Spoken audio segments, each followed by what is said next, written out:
Margaret, my mother-in-law, snatched the award from my hands at the Regional Tech Innovator ceremony. This meaningless trinket for his silly computer games. She scoffed into the live microphone. I simply adjusted my tie, smiled at the stunned MC, and calmly stated, "Actually, Margaret, that silly game is a patented algorithm now licensed by 3 Fortune 500 companies. Perhaps you missed that in the program." The MC quickly recovered, leading a round of applause as Margaret's face turned a shade of purple, usually reserved for badly configured server lights. My stomach had been in knots all evening. Margaret's smile was too tight, her eyes gleaming with something other than pride. Leading up to the ceremony, she'd repeatedly asked Chloe if I was really expecting to win anything for just tinkering. Earlier, she'd loudly wondered to David if my acceptance speech would be longer than my actual work hours. Those weren't isolated incidents. For years, she'd called my career a face. David would ask condescendingly if my little programs were making real money like his hardware stores. And I'd never forget the family dinner where Margaret suggested I take night classes in something useful, like plumbing. The air around them always crackled with a low-level static of disapproval. I just hadn't realized how deliberately they could weaponize it. Chloe and I met 6 years ago at a coding workshop. I was a presenter, she was a graphic designer looking to understand back-end systems for her web projects.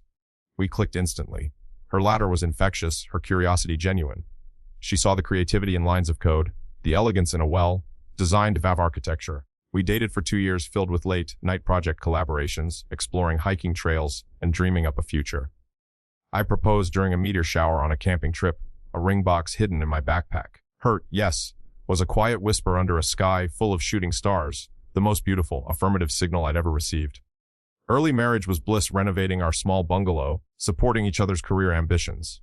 My parents were middle-class educators. Chloe's were small-town business owners who valued tangible assets over intellectual pursuits.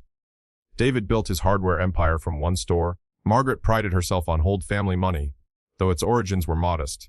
They saw my world of software, algorithms, and remote work as intangible, almost imaginary. "When are you going to get a real office job, Kevin?" David would ask, unable to comprehend that my office was wherever my laptop was. Our first major conflict arose when I turned down a stable management job at a local bank's. A lead from David, of course, to co-found a tech startup.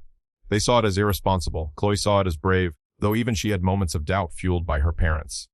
My work involves long hours of intense concentration, building complex systems that power everyday applications. It's a world away from nuts and bolts. Margaret's attempts to sow discord were initially subtle. She'd call Chloe right when I was decompressing after a major project deadline, complaining about made-up slights.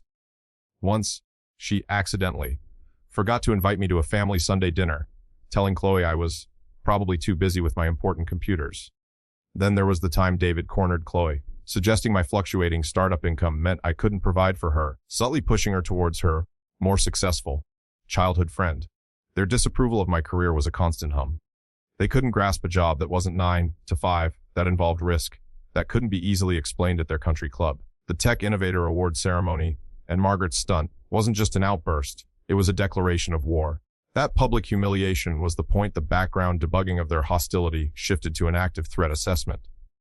The ceremony stunt was too blatant, too inefficiently malicious for a spontaneous act. My architect brain started mapping out their attack vectors.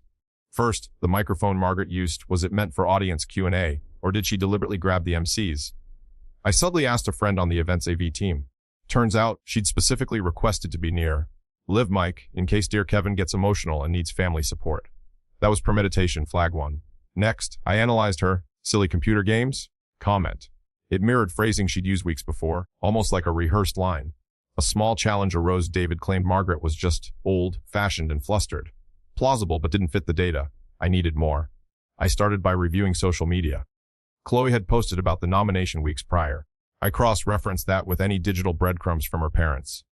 This led to a breakthrough, a deleted post from a distant cousin, congratulating Chloe and mentioning Margaret had been very interested in the event's live stream capabilities and public relations angle. Why so interested in the PR? Evidence piece 2. The final preliminary piece came from an unexpected source. The event photographer, a contact of mine, sent over some candid shots. One showed Margaret in deep conversation with a known local gossip columnist an hour before the ceremony, looking conspiratorial. That wasn't just disapproval, it felt like a coordinated reputational hit. The pieces were still scattered, but a pattern was emerging. This wasn't just a clumsy insult, it was a planned takedown. I needed an outside perspective, someone who understood both tech and complex human dynamics. I called Samira Jones, Sammy, my former lead at a cybersecurity firm. Sammy got a strange social engineering problem. I began. As I laid out the award night and my initial findings, her reaction shifted from amused to concerned. Kevin, this isn't just boorish in-law behavior, she said, her voice serious. This is all the hallmarks of a deliberate campaign. You said a gossip columnist. Let me run a quick check on her recent output and digital footprint, and Margaret's interest in the live stream. I can look into the events network logs for any unusual access patterns around that time, see if she was trying to ensure maximum visibility for her little performancy. Sammy's quick grasp and offer of tangible tech-based help was a lifeline. She understood the need to secure the system. The Sami delivered. The columnist had a history of paid smear pieces, subtly disguised. While not a direct link to Margaret paying her, it established a disturbing pattern. The bigger hit came from the event network logs. Someone, using a guest pass traced to Margaret's RSVP email, accessed the live stream admin panel minutes before you went on stage. Sammy reported, her voice grim.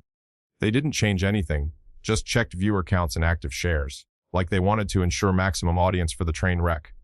This wasn't a smoking gun on what Margaret said, but it proved intent to maximize exposure for something. I then recalled David's unusual insistence on them sitting near the tech booth. In case of feedback, it clicked. He was her accomplice, ensuring she had the mic in the moment. The core evidence wasn't one thing, but a chain her pre-event microphone query. Her interest in PR and livestream stats, her chat with the columnist, David's facilitation.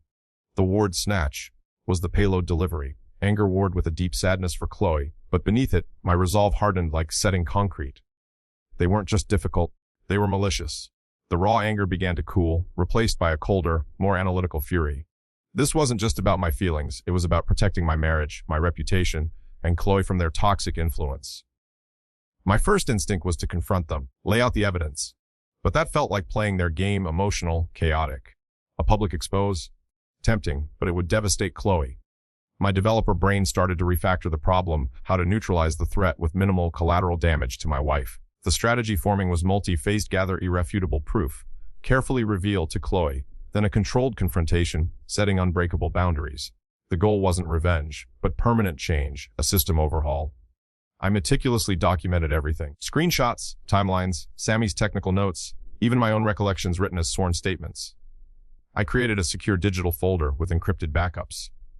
I role-played potential conversations with Margaret and David in my head, anticipating their denials, their gaslighting, their attempts to turn Chloe against me. Their likely countermeasure would be to paint me as paranoid, as the one trying to divide the family. The timing for telling Chloe would be crucial, not when she was stressed, but when we had quiet, uninterrupted time. I needed her to see the logic, the undeniable pattern, not just an emotional outburst from me. My approach had to be like deploying a well-tested patch, not a rushed hotfix. One quiet Sunday, I sat Chloe down.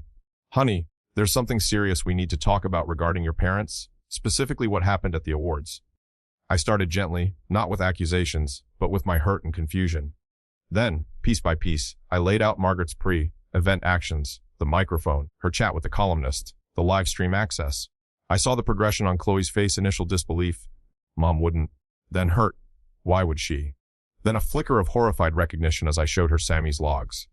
It sounds crazy, I know, I said softly, but the data doesn't lie. Tears welled in her eyes. I need to think. But that night, she held my hand tightly. I believe you, Kevin. What do we do? Her support was my firewall, the first layer of our rebuilt defense. With Chloe on board, though shaken, we prepared.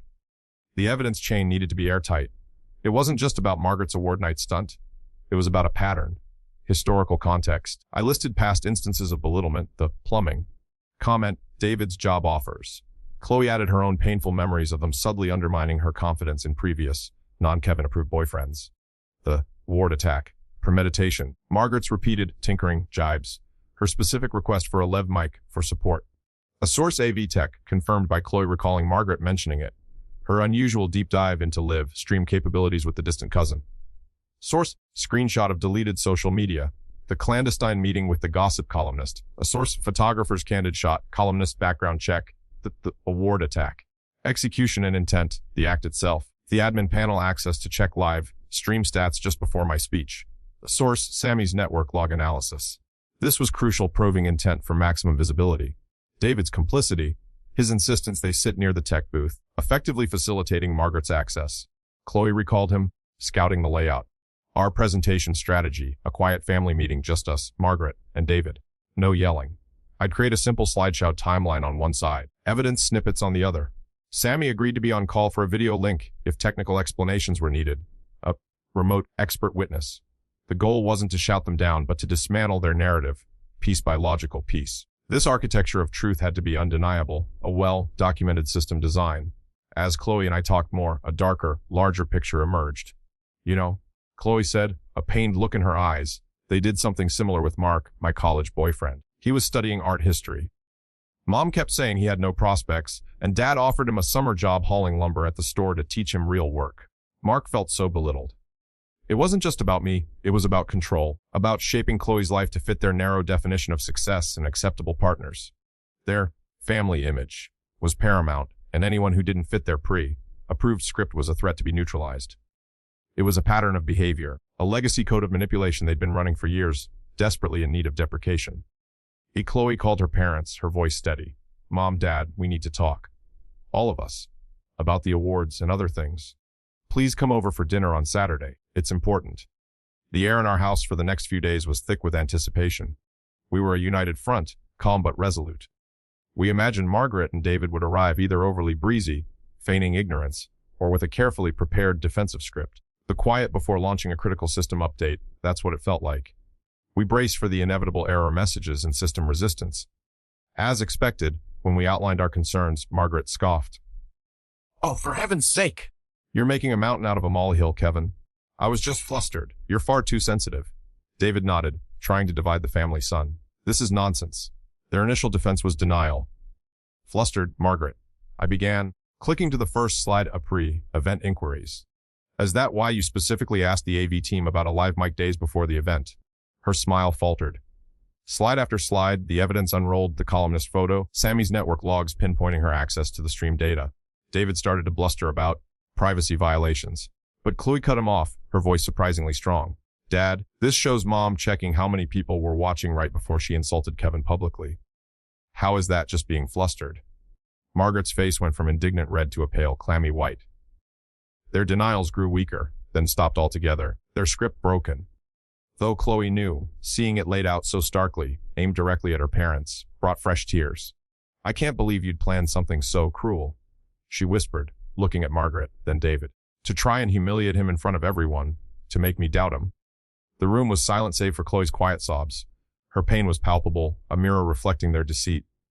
For Margaret and David, their daughter's heartbroken expression seemed a more damning verdict than any angry outburst from me could ever be. Their carefully constructed narrative was experiencing a catastrophic failure.